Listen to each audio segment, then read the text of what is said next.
नदी, जो कि आंवला विधानसभा में बहती थी, वो अब विलुप्त होने की कगार पर आ गई है। पिछले 50 सालों से पीलिया नदी के आसपास के गांव और कस्बे के लोग पानी के लिए मोहताज हैं। ये नदी कई गांवों को पालती है, लेकिन अभी सूखी पड़ी हुई है। इस नदी को पुनर्जीवित करने का प्रण लिया है उत्तर प्रदेश के पूर्व सिंचाई मंत्री धर्मपाल सिंह ने। मंत्री जी ने 25 मई से 10 जून तक का गांव के युवाओं से श्रमदान मांगा है, ताकि इस नदी को फिर से पुनर्जीवित किया जा सके। नमस्कार, मैं हूं विकल्प कुदेशिया और आप देख रहे हैं न्यूज़ टीवी मेरा शहर मेरी खबर। आज मैं आंवला विधानसभा में मौजूद हूं, जहां पर मेरे साथ माननीय विधायक जी मौजूद हैं और उत्तर प्रदेश मौजूदा बीजेपी शासन में सिंचाई मंत्री भी रह चुके। तो उनसे जानेंगे कि कितना कार्य वो इस लॉकडाउन के चलते कर रहे हैं और इतना बेहतरीन कार्य जो कि अपने गांव को एक नदी को दोबारा उपजाऊ बनाने के लिए और पुनर्जन्म देने के लिए यहाँ पर मौजूद हैं। तो जानेंगे सर से क्या हाल है। सर, सबसे पहले आपका स्वागत है।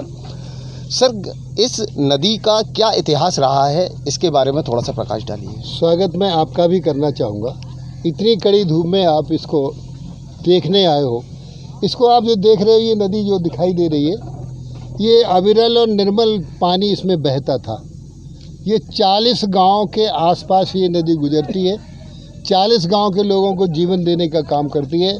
नदियां हमारे जीवन की धारा हैं, नदियां हमारी लाइफ लाइन है। और सच कहा जाए तो खेती को नापने का पैमाना, जीडीपी नापने का पैमाना कृषि है। और नदियां इस देश की व्यवस्था ही नहीं, आस्था का प्रतीक हैं। देश की संपदा सोना चांदी रुपया पैसा नहीं है। देश की संपदा धरती है और धरती पर बहने वाली ये नदियां हैं जो आज विलुप्त हो रही हैं।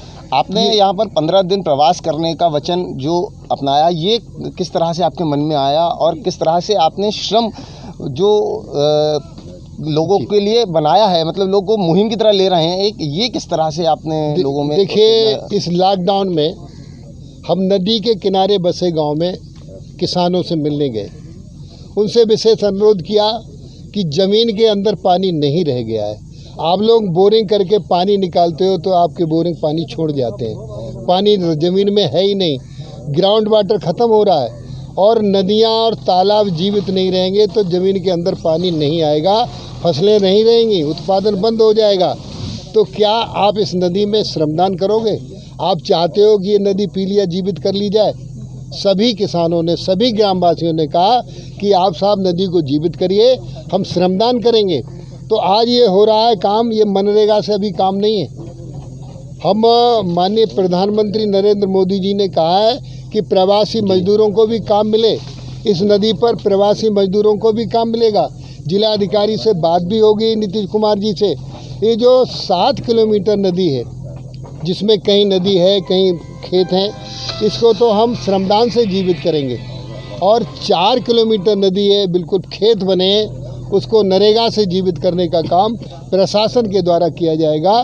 तो इस तरीके से ये जो मनोरम नदी है, इसके किनारे अभी आप देख कर आए हो, तो इस पर ये पट बनवा दिए जाएंगे।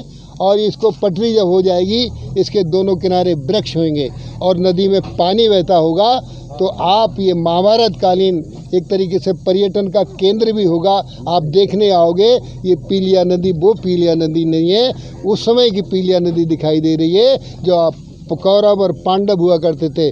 पांडवों ने अज्ञातवास में जिसमें परवी ली थी, उसी लील और झील से ये निकल कर आई है। तो अविरल और निर्मल नदी बह रही है। मंत्री जी 15 दिन तक यहीं प्रवास करेंगे और अपने नेतृत्व में पीलिया नदी की खुदाई करवा कर उसे जीवन दान देंगे। इस नदी को पुनर्जीवित करने में आसपास के गांव के लोग खुशी से श्रमदान कर रहे हैं और इसी गति से अगर काम चलता रहा तो जल्द ही इस नदी में फिर से पानी होगा। बरेली से न्यूज़ के लिए विकल्प कुदेशिया की रिपोर्ट।